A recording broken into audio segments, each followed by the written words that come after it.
radyo natin nationwide.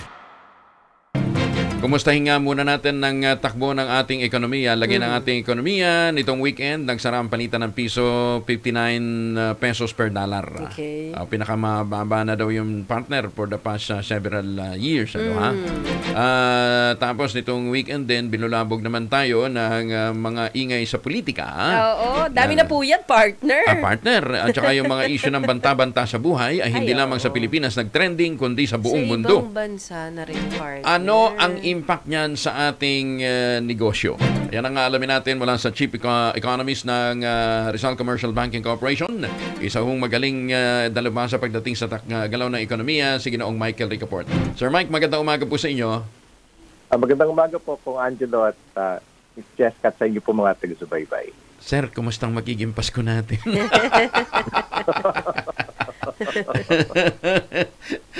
ano magiging Pasko natin? Are we smiling this Christmas? Kahit paano naman po, kung tignan natin yung economic data, better naman kung titignan natin, no? Kasi yung, employment data, among the best in nearly 20 years or since revised record started. Opo, since revised started, yung revised record started in 2005. Kasi po, nasa 3% levels na lang po yung unemployment rate, no? Mababa po yan. Kasi ang pinakamababa po, 3.1% nung December last year, tsaka nung June. Ngayon, nasa 3.8. Kumbaga, papalapit na po tayo sa yung dati pinakamataas yung Pilipinas, isa sa pinakamataas, 6-7%, yung mga past 10, 20 years. Ngayon, papalapit na tayo doon sa yung average sa mga mas maunlad na ASEAN at Asian countries, no? At kung titignan natin mabuti, siyempre, isang taon na rin pong walang COVID restrictions. May isang taon na po, July 22, 2023. Kaya normal na po yung negosyo. Kumbaga, yung mga pinakatinamaan ng pandemya, bumabalik na sila sa pre-pandemic. Kundi man, nakalagpas na yung mga turismo, other services. So, wala na pong restriction. Kaya at least, nagre-reflect din po yun, no? Yung ekonomiya naman natin is still one of the fastest growing economies. Kahit may konting slowdown, pero mataas pa rin po siya, yung 5.2%, no? That's still among the fastest among ASEAN countries. Kahit po yung mga darating na taon, yung assessment ng mga credit rating agencies, international na po yan, yung mga multilateral agencies, IMF, World Bank, ADB, tingin po na at least 6% growth. Kasi maganda po yung demographics natin, no? Kumbaga, ay majority ng populasyon natin. Bata. Populasyon natin na more than 130 million. That's the 12th largest in the world. And tapos may kalahati po working age na. Mga around 50 million Filipinos nakapaghanap buhay. Bata din po yung populasyon natin, one of the youngest in the region, less than 25 years old. Kaya yan, kitang-kita po, no? Kumbaga, yung mga sektor na nagbo-boom, halimbawa, sino po ba, ano po ba yung key resource ng Pilipinas? Kasi we don't have much yung land na malalaki, parang sa US, Australia, Canada, and so on. Wala tayong mga langis, but our greatest resource is our people. Kasi po katunayan, yung OFW remittances, yan, kasi papunta po yung Pasko, no? OFW remittances, $40 billion per year yan. Okay. We're the fourth largest in the world pagdating sa remittances after China, after India, Mexico, China, then the Philippines. Sir Mike, two things. Sabi mo yung unemployment bumaba. Wala bang kinalamang factor dito yung ayuda na ibinigay sa mga yung bang yung tawag natin doon, partner? 40s, mga Hindi. Yung bang akap yata yun, yung bibigyan mo ng trabaho, yung food for work.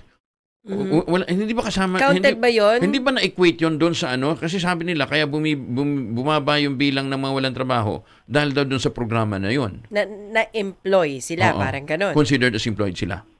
Well, partly, kasi technically, pag may hanap buhay, kahit sa probinsya, sa mga agricultural provinces, no, mga regions, basta may nakapaghanap buhay sila, counted po yun, yung kumikita sila. Yun po yung technically. Yun, no? Pero kung titingnan din natin mabuti, kumbaga, consistent naman po yung pag-improve ng employment data, no? Okay. Kasi, halimbawa, yung ano ba yung pinakamalakas mag-employ ngayon? Halimbawa po, yung pagdating sa BPO natin. Kasi BPO, we're number 2 in the world after India. Tapos pagdating sa contact center, we're number 1. Hindi tayo matalo-talo ng India. Number 1 tayo yung mga call center, contact center around the world. Wow. And that's earning more than $35 billion. And this year, estimated $39 billion. At mukhang nalagpasan niya na nga rin yung remittances yung OFW. Yun, ang in-employ kasi ng BPO sector, 1.8 million Filipinos. Wow. Ano po yan? 20 years ago, exactly 20 years ago, 2004, 100,000 lang po yan. Bilhin niyo po from 100,000 Filipinos na employed ng BPO. Ngayon, 1.8 million. Ang kinikita ng BPO, ngayon, this year, estimated 39 billion from 35.5 billion last year and from 32.5 billion noong 2022. Alam niyo po, 20 years ago, $1 billion lang po yung kinikita niya. So, from 1 billion, naging 35.5 billion. Last year yun, this year, mga 39 billion. Ang official estimate po ng Industry Association ng BPO, despite AI, pwede pa madagdagan yung employment ng BPO. Within 5 to 6 years, another 700,000 na ma-employ. So, ano ka, ha? 2.5 Ganun katindi, ha? Teka muna, kaya lang sinasabi nila, sustainable ba yan, Sir Mike? Will it be sustainable? Kasi nga, nandiyan yung threat ng AI. So, hanggang kailan natin po pwedeng gamitin yan as backbone ng pinagkukunan natin ng remittances? Albawa, yan yung kasi aging population po buong mundo, aging population kulang kumbaga look at the developed countries, yung mga malapit sa atin, Japan, yung US, yung ibang European countries, nagkukulang sila sa labor force. Kaya yan tulad niyan, kaya either tayo nagde-deploy tayo, in view of that aging mga OFWs natin, either di-deploy natin or ngayon na dahil high-tech na, nag-outsource sila sa atin. Kasi tulad niya, tingnan niyo yung mga pinakamalalaking bangko sa buong mundo. Nag-outsource na po sila dito sa atin. Yung mga biggest banks po yan in the world. Okay. Makatipid po sila. Parang it only cost them a fraction of the cost to outsource here. And, lalaki yung bottom line nila. And counterintuitive yan. Parang contrarian. Kung humihina yung world economy, so, parang global financial crisis, matagal yung nagsimula yun 2007 to 2010, lalo po nag-boom yung BPO na natasustain naman po, Kasi nga dahil mas nakakatipid po sila dahil yun na po yung tinatarget natin yung tawag doon, higher end of the supply chain, Kumbaga, yung mga higher skill na kailangan, mga professionals, pero mas mura pa rin yung cost kung dito kaysa sa developed countries like US, Europe, Singapore, kahit po sa heavy industries, ganun din. You are targeting that kasi kung yung mga low-skilled, yung mga damit, sapatos, doon na yun sa mga mabababa na wages na bansa, yung mga Vietnam, di ba, Cambodia, Myanmar, Laos. Doon na po yun. Doon tayo sa higher end, kumbaga, ng supply chain, yung mas tulad nun, di tayo matalo-talo ng India pagdating sa call center. Kasi kalidad ng serbisyo ng tao. Okay. Tao po yung kailangan doon. Yung kailangan may kausap yung mga customer service, di ba? Kaya may limitasyon din po yung mga, sige, yung mga menial tasks, pwedeng gamitin ng AI. Importante po kasi doon, masustain yan. Kasi what's the biggest equalizer? It's really education. Well, especially STEM courses, science, technology, engineering, mathematics. Kasi kung nandun ang core skill natin, makaka-adapt po yung mga mamamayan natin, whether locally or abroad. Diba, kita nyo dati, yung productivity gains. And another equalizer is technology. Teknolohiya. Kasi, yung, tignan nyo, habang nag-i-evolve yung teknolohiya, past 30 to 40 years, amazement din po yan ni, alam ba, yung sikat na Central Bank Governor sa Amerika, si Alan Greenspan. Parang, sa kanya, yung productivity gains using technology na hindi siya inflationary. Kumbaga, dati kasi, tignan nyo, dati po typewriter, naging computer sa mga opisina, sa mga trabaho. Tapos, nag-boost yung productivity, hindi naman kumbaga, hindi ba, sige, ang threat mo, mawawala ng trabaho yung mga typists. O lalo, kasi higher end, nag-level up yung mga tao. Tapos, di ba, nag-online, yung nagka-internet, di ba? Online businesses. Ang fear nun, baka mawala na yung mga traditional natin. Nag-complement naman. Kumbaga, ngayon, AI. So, nandun naman po yung core skill. Importante, mag-adapt po. Yung mga higher value added po yung proposition sa mga tao. Kaya importante po, well-educated yung mga tao, lalo na po STEM courses, para competitive, Kasi bata po yung populasyon. Kasi moment na po kasi ng Pilipinas ngayon. Kaya, importante, kaya one of the fastest growing economies tayo, anday na po niya kasi maganda po yung demographics natin. Meaning to say, Kasi yung sinabi ko natin kanina, yung majority ng populasyon natin working age, we're the last major economy to enter that. At since 2015, kaya nga po bago mag-pandemic, yung average growth natin, 2012 to 2019, at least 6%. That's among the fastest, among relatively larger countries around the world. And ngayon, mukhang ganun pa rin yung nakikita. Kasi yung mga bansa na nauna na po karamihan ng bansa sa ASEAN Halimbawa, even in Asia, yung moment na po na Pilipinas, yung per capita income per Pilipino, $4,200 per year. So, ano yun? Kumbaga, how does that compare? No? Kumbaga, medyo mababa kasi yung makarating bansa natin, $10,000, $20,000, $30,000 and above, no? Per year. Kaya nowhere to go but up. Kumbaga, moment na ng Pilipinas kasi siya, yung na-achieve, tawag po kasi doon, majority ng population, nakapaghanap buhay na, yung may kalahati ng populasyon natin na 100, kasi we're number 12 in the world, no? Yung populasyon natin, no? And bata, nauna na po kasi halos yung mga major economies. Japan was 50 years early, 1965. Yung Hong Kong and Singapore, 1980. Yung South Korea, 1985. Yung China, 1990.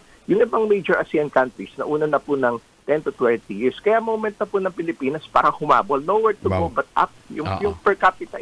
Kaya nag-take off po yung, kumbaga, we're catching up mode, no? Yun po yung nangyayari sa bansa natin. Kaya, ayan, at least wala nang, Hindi, tsaka, good thing, ang good thing din, Sir Mike, responsive din yung ating system. Kapapasa lang natin ng EBET law, di ba?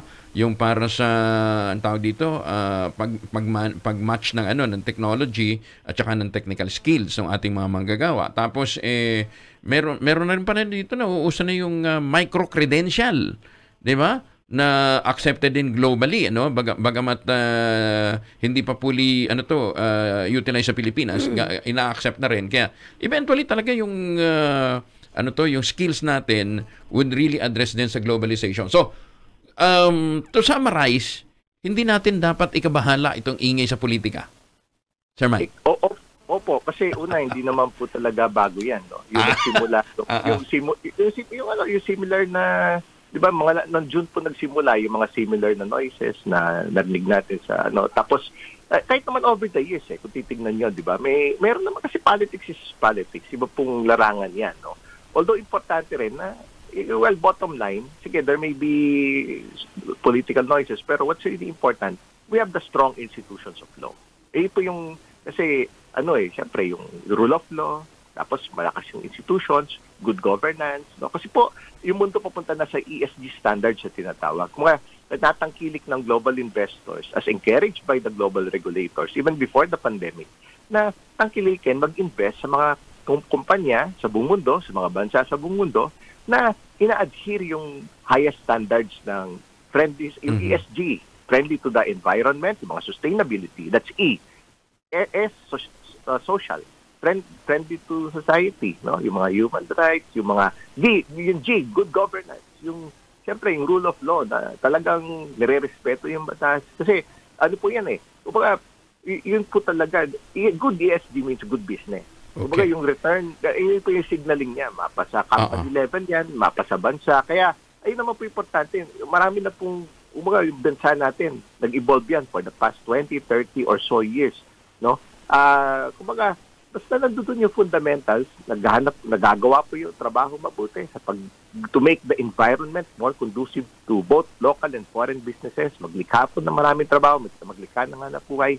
Yan po talagang, yun po yung importante, no? Okay. Kasi yun po yung mga fundamentals as long as yung kumikita yung mga investors. Lalo siyempre, kaya nga po pumupunta dito yung mga foreign investors, yung napapasa po yung mga reform measures, like yung huli, yung create more para i-fine-tune yung mga incentives sa yung mga nasa eco-zones, na mga locators, registered business enterprises. Kumbaga, tsaka gawin pang, pero siyempre, makatulong din na talagang, siyempre, yung G, yung sa good governance, nandun din yan, di ba? ESG, environment, social, good governance. And kaya talagang of course strong institutions, strong rule of law, talagang parang po yan. Minimum po yan So, pero yung demographics natin napaka-attractive. Kaya nga po yung alam niyo po ba yung benta, alam mo yung mga global companies, yung tingin nila sa Pilipinas, yung biggest automaker. Nagulat ako doon sa chairman nila pumunta dito last year. Ang sales Toyota? nila worth number 10 ang sales na ang number 10 ang ranggo ng Pilipinas sa sales nila worldwide. Number 10 Talaga? ang Pilipinas. Wow, globally. Yeah, that is something. Well, kasi una, may pera talaga yung mga Pilipino, no? Maraming Pilipino can afford mga big ticket items like vehicles. And maybe it may also reflect the fact na kailangan magsasakyan kasi hindi kailangan pa ma-develop yung infrastructure, yung mass transit. Kaya lang lalong traffic. Yeah, ramdam na ramdam po sa daan. Tapos yung Saka walang parking. Ay, yun po yung, at least may ano talaga, may potential. Kasi nga po, even the biggest global banks, pati rin isang multinational giant, one of the biggest consumer companies in the world. Nagulat ako sa sinabi na CEO nila early this year, na ang ranggo ng Pilipinas, number 10 din. Wow. Yung mga shampoo, sabon, yung mga sachet. Number 10.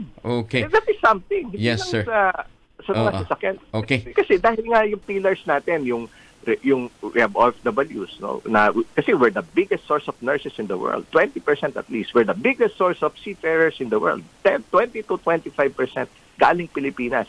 Tapos yung sa BPO, yon ngayon nag-grow na yung mga pumupunta na po yung mga PPO sa mga region kasi mas mura. Mahal na po. Totoo.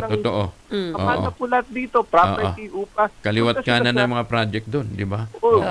Anyway. Fast going doon. Bacolod, Iloilo, Davao. Opo. Thank you ha. With your statements ngayon mukhang nagbago yung pananaw ko. Nakakapawi ng pangamba. hindi mo pala dapat ikabahala yung 59 pesos per dollar dahil dumadami naman yung mga dollar earners natin. Yes. And ayun, yung siguro kinakailangan. At nakakatulong din sa economy pala in a way. In a way. Ayan. Sir Mike, thank you ha. Opo, kasi mataas yung palitan. Kaya masaya sila magpasko ngayon. Sana all. Opo, yung mga dollar earner, yun nga lang, kapalit na, siyempre, yung net importing country tayo, may konting pick up sa import prices. Pero binabalanse, kaya very important to have stable currency. Ayun naman ang maging policy for the past 2 years. Stable currency para ma-stabilize yung inflation. Maganda naman po yung track record. Respeto naman po yun. Ayun. Sir Mike. 2 years. Thank you ha. Thank you for joining us. Magandang umaga ha. Thank you. Ingat po kayo. Ang Chief Economist po ng Rizal Commercial Banking Corporation, si Ginoong Mike Henry Caport. Radio natin. Nationwide.